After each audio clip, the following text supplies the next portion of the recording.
I look at our final honoree and see someone who has achieved fame while also remaining true to who she is and her desire to positively change the world. Actress, producer, philanthropist, and founder of Draper James, Reese Witherspoon.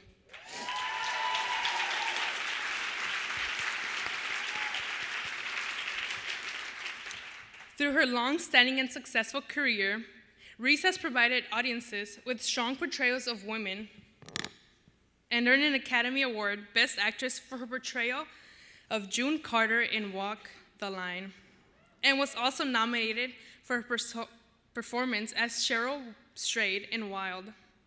She owns a production company, Pacific Standard, and founder of Draper James, a lifestyle brand that focuses on Southern living and is also actively involved in a number of children and women advocacy organizations, including Girls Inc. Through her philanthropic initiative in Dallas and Nashville, the Girls Inc. Economic Literacy Program, sponsored by Draper James, Reese is helping girls gain confidence on their path to becoming savvy, financially independent women. As Girls Inc., we aren't really taught how to manage money. As a businesswoman, Reese knows the importance of having these skills at an early age. Wherever she opens a Draper James store, she makes sure to support girls in those communities. Talk about vision and passion. I was so excited to have the chance to talk to Reese. We talked about the need for more diverse filmmakers who can share their perspectives and help tell new stories. It makes me feel good to know she believes in what I am doing and the impact that I can make. Reese, please join me on stage to accept your award for inspiring girls and women to use their gifts to break barriers and make a positive difference in the lives of others. I mean, wow.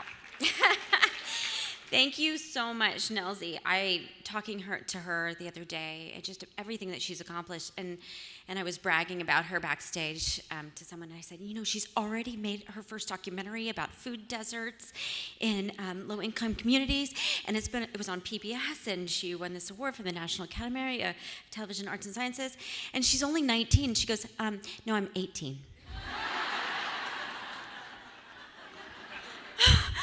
So impressive, and all of you honorees are. This is such a moving time for me, and I'm so happy that I get to be here and speak loudly and proudly about this incredible organization, and say thank you to this organization for everything they do. I'm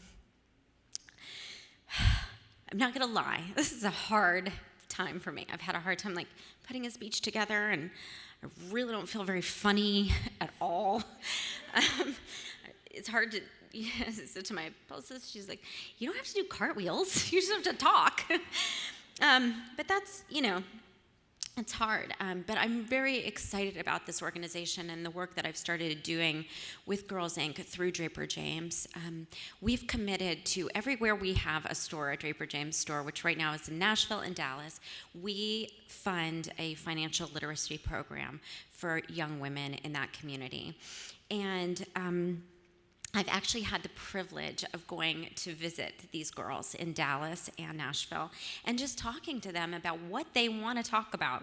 What are they interested in? And you should see their faces light up and the questions that they have when a woman just tells her story. They want to know, did you go to college? And did you want to go to college? And did you think about maybe just doing a 2-year program? And how did you become an actress? And they're just so curious. And they're really at this interesting time in their lives where they're about to make a lot of decisions and be grown-ups. And we all know how scary that is. So I'm always excited to be there for them and just help that transition into adulthood.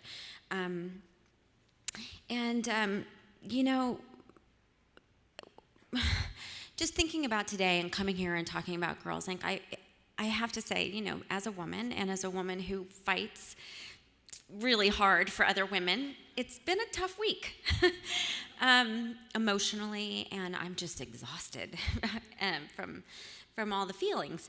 Yeah, lots of feelings. And I think, every single one of us is having a lot of feelings. Even if you're feeling great about the election or you're not feeling great about the election, some people are heartbroken, some people are worried about their kids, some people are worried about their rights. But the one thing that seems sort of universal across everybody that I work with and I run into is that people just don't know what's going to happen. And that's the unknown, and the unknown is scary. So instead of focusing on the unknown, I decided this week I'm only going to focus on the things that I do know. And these things I know for sure, which is that good women and men will heal this country.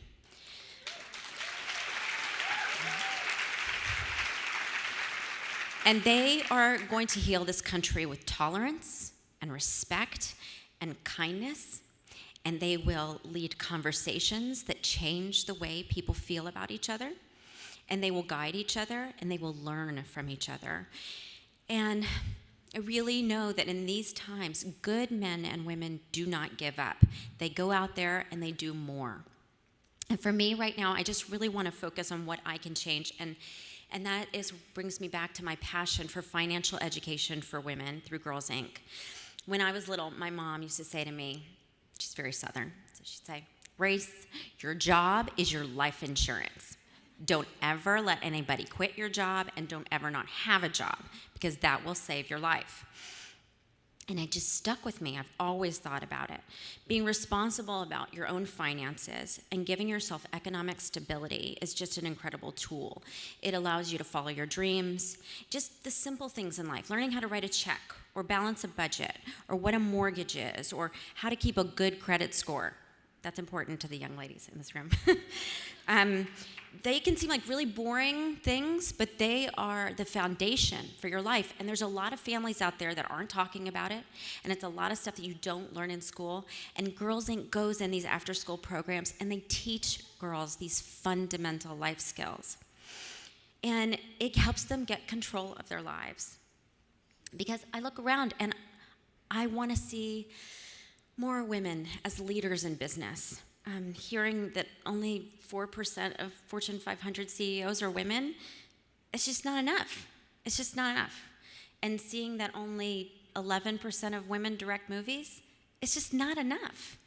We are important. We have stories to tell. We are leaders, and we need to get out there, and we need opportunity, and we will change the world if we get those opportunities. And I think it's important for girls to see women in those leadership roles. Because you can't be what you can't see. And if these girls haven't seen a woman in the White House yet being the president, they can see us all standing up for each other and supporting each other. Because my mom was right. Your job is your life insurance, but your mentors are your lifeline. And I've had incredible mentors in my life and in the movie business, many of who are here today. And I cried when I saw you because you don't know how important you've been to me. And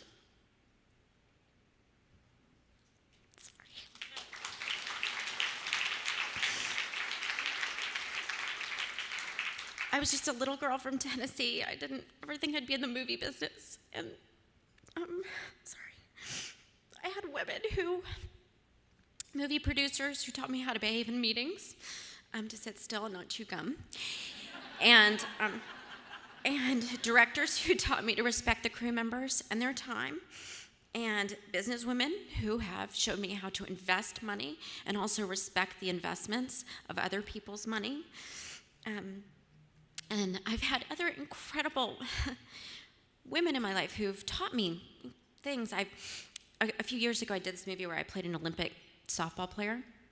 And this woman, Sue Enquist, was an 11-time NCAA champion softball coach. And she was charged with teaching me how to play softball in 6 months. And I had to look like an Olympian.